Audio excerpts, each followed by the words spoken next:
Ladies and gents, this is ML's Like Teen Spirit. Today I got Neil back with me for the third time. Neil, welcome back. Hey again, John. Good. Thanks for coming back, Neil. This time, I invited you back because I wanted to expand on an earlier conversation. You were with me before, and you were telling me about the kind of rocky road to adoption of moving out of direct attribution methods into marketing mix modeling and all that comes with it. And the extension to this is, you talked through what the difficulties were and how to overcome it. But then when someone has done it for a while, there's this whole different era of kind of like, well, what do you learn when you do this?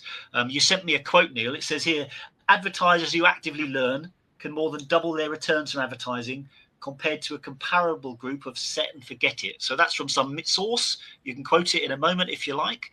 But it kind of implies that once you're a bit more mature at doing this and you think about what you're doing, your learning goals, whose needs you really want to address here, you can make it better and better and better. I wondered if you could take us through this concept, please. Yeah, I'd love to.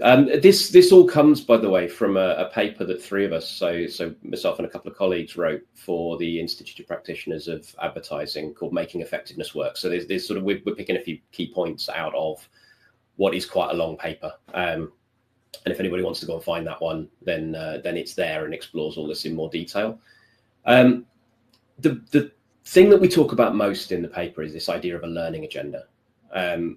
And almost building on what we said in the last episode, you've got multiple sources of information as a CMO, and that the more that you move into a modeled world as well, the more that you're going to end up with bits and pieces of information from multiple places. So the reason why you need a learning agenda largely is there is no super duper Uber model that is going to get you everything that you need. It can't be done in advertising. In theory, maybe, but sort of as a group, there must be some underlying truth to the way that advertising works in the long term and in the short term, and as a brand building mechanism and as a direct response sales driving mechanism. There has to be some underlying fundamental true model that could do that. What I think the three of us who wrote it are arguing is, well, look, we've been around the block for a long time. You are not building that model. It is not going to happen. So what do we practically do in that world? And the learning agenda is an idea of how do we merge information from different sources and how do we decide what's important to know. So we talked last time about attribution models moving into marketing mix models, but you've also got, marketing mix models have gaps. Again, something we talked about last time. They have channels they can't measure and channels they're a bit vague about and channels we've never run before, so we can't look at the historic data and measure them because we've never done it before. And as a marketing director, you're going to have to make a decision about what does my media plan look like for next year. When you boil it down, in the end, you've got to go, where am I going to spend my money? And you can't do that with one single beautiful model that just solves it. Not even a marketing mix model. I say, as someone who's been building them for 25 years, even going, my very expensive marketing mix model, will that answer all my questions and allow me to budget allocate perfectly? And no, it won't. Because you're going to have, for example, you might have run a regional test, which disagreed with your marketing mix model. So kind of now what you're going to do, because the marketing mix model said the TV ROI was 1.5, and then you ran a regional test where you ran a load of TV in the north and not in the south, and that said it was 3, which is really not an uncommon situation to go, what do I do? I'm working with a brand at the moment, and we had a conversation at the start of this year going, you've got good reasons from your research to run every TV budget from £2 million to £10 million a year. It's like, and there's well-researched reasons to do all of those things. Some of them are benchmarks, some of them are tests, some of them are opinions from your media agency. But how are you going to make this decision? So the learning agenda is the idea of how do I merge those sources? And honestly, it might be surprising to hear it from a bunch of statisticians, but it's a very pragmatic, people-led, steering group-led idea, rather than I can make some magic spreadsheet which will merge it. There's a lot of talk about triangulation at the moment, where you crash your attribution data into your marketing mix modeling, into your tests in a very structured, very, very kind of, I multiply this by that and I end up with line items for everything, and just going, that doesn't work well. It feels like it should. It really feels like it should. It's quite seductive, and everyone we've ever seen try to do it has failed. So it looks beautifully, you know, on the diagrams that say this is how you triangulate all your short-term and long-term measurement and your tests and your MMM and your attribution. And everyone who's actually tried to do it that we've seen pretty much has failed, with a very few exceptions, who are very large brands with very large data science and stats teams and a lot of money. Everyone else who tries to do it fails. So it's much more about pragmatic steering, a leader for the data team, you know, kind of building out your opinions of what you think you know and what you don't know, and what's your agenda for testing for the future. How are you going to find out the important things that you have now identified that you don't know in an evolving, progressing way is kind of what this learning agenda is. Just to bring one other kind of important concept in about why we say you can't just crash these things together, is you've got multiple audiences for your analytics. So you've got a very, very high level discussion with the finance director that is not really about media channels. It's about overall budget setting. And that's very, very hard to model with your own data. So when you, sorry, my dog is making himself known. It's distracting me. When you get into that that's really about what's the total effect of advertising on the business. And it's an incredibly hard thing to model because there are multiple effects. So even your marketing mix model is kind of looking at a short to medium term horizon. I turn a campaign on, what happens now and in the next month or so is kind of what marketing mix models can do. But that's not the conversation you're having with the FD. The conversation with the FD is, what is the total effect over potentially the next few years of turning advertising up or down? Certainly turning it down. You know, if I turn it off, the damage doesn't all manifest in the next month like a marketing mix model thinks it does. It manifests in the next year, 2 years, as a share of voice problem.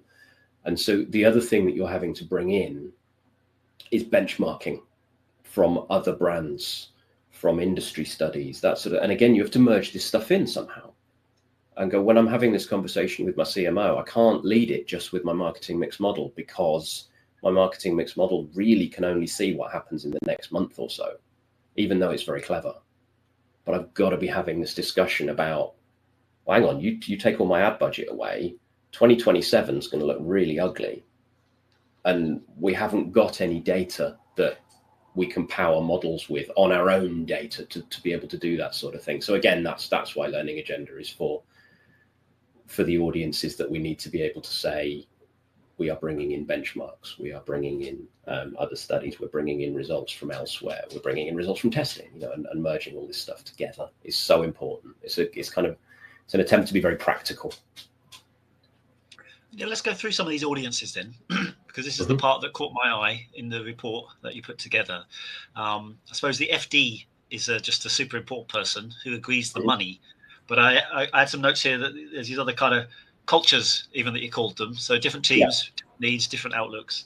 So we can start with them. Like I'll read them to you, and if you could describe them for us. So you've got like strategic need, campaign type operations, and people doing things tactically. Could you sort of like describe those three groups for me and what they would be looking for? So strategic is the conversation I just mentioned. So that's with your CEO, with your FD, it is a high level conversation. It's an infrequent conversation, probably, where you are setting annual budgets largely. And your FD, unless they really, really love their marketing, is not going to care about the nuance of how you spend that budget on Google search. That's not the conversation you're having. You're having a high level conversation. And at this end of the conversations, sort of in this high level, it is probably less driven by your own modeling and your own data, because you're talking about things that haven't happened yet. You're talking about the medium to very long term. You're talking about even things like game theory. What might your competitors do? That's not in your marketing mix model. So this idea of overall budget setting is something that largely comes slowly, comes from benchmarks, comes from scenario planning, comes from strategic thinking, much less than it comes from, you know, the thing you just downloaded off Google Analytics that reports last week. That's not where those answers are coming from. So that's your strategic.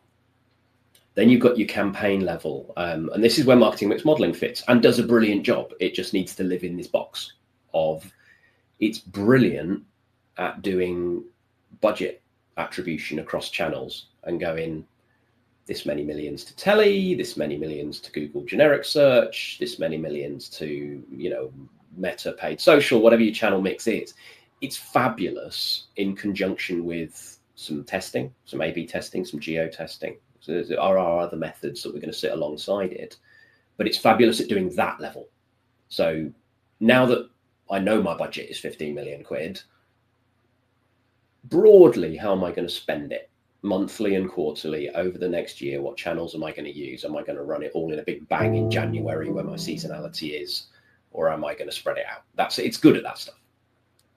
So that's your campaign level, and that's kind of where your statistical modeling fits. Yeah. And then you've got this tactical level, which actually is where your traditional attribution that we said way back on the first episode I did with you, we talked about, we know attribution is wrong. And you go, yes, but sometimes it's what you've got. Yeah. And the kind of pragmatic view, we're not going to ditch it, but it lives in the tactical box where it's important to have answers, important to have monitoring and guidance, but it doesn't matter that much that it's wrong. So we've done our channel attribution with the kind of campaign level using our MMM. Now we're down in this kind of tactical level. Yes, you're going to have to use your Google Ads report to work out which generic terms you like. There's not another way to do that. So you're going to have to use the monitoring that you've got. Yes, you're going to use your creative testing on paid social to work out which creatives you like. Of course you are. But they're kind of low-level tactical decisions, and they're not escaping that data, and those models are not escaping into budget setting conversations, because that's a bad thing. What they are doing is going, yeah, you know, with the best evidence I've got, I like the creative with the big logo rather than the creative with the small logo, or I don't like these generic terms because they look expensive, or I don't, that sort of thing. So you've got these three levels, and it's funny, it sounds obvious, and it is obvious, but an awful lot of companies aren't doing it explicitly. And then you do get this problem of the techniques that are good at one box escaping into the other boxes. And your attribution data escapes into your budget setting conversations. And your MMM is being pushed and pushed and pushed and pushed to give you opinions about creatives and individual search terms and stuff like that, which you can't do. So it's this idea that you need multiple models, and they live in these three boxes: this strategic box for budget setting, this campaign box for deciding broadly what the media plan looks like, and the tactical box, which is kind of everything else, if you see what I mean, you know, low risk stuff, very high detail stuff, and stuff you can't get from anywhere else. Yeah. Well, Neil, I've got a question for you. We've got just a couple more minutes to go before we hit time. The question is this. Neil, I read the report. It was 65 pages or something. I confess, after page 30, I ran out of steam. So maybe the answer is in the back end of the presentation. But for companies that are like, you know, taking this very seriously, the concepts of learning agenda, you know, putting it front and center, top table topic for them, like who would be a person that would be a good person to control this? Or in what type of team would the sort of management of these philosophies sit? Because I'm kind of hearing like, you know, CMO manage the department. They should have all this thinking, but every CMO I've ever seen just sprints around the office. I don't know what they're doing, but they're sprinting. That's all I know. So like the thoughtful part of this, where would it sit in, say, you know, big brands? It's a really important question. And we were very aware when we wrote the report that we don't really hand a framework for solving the problems. You know, we discuss the problems like a lot of these reports do. And I think that's important, but it's not an off-the-shelf framework for fixing it. That said, we've talked about this a lot.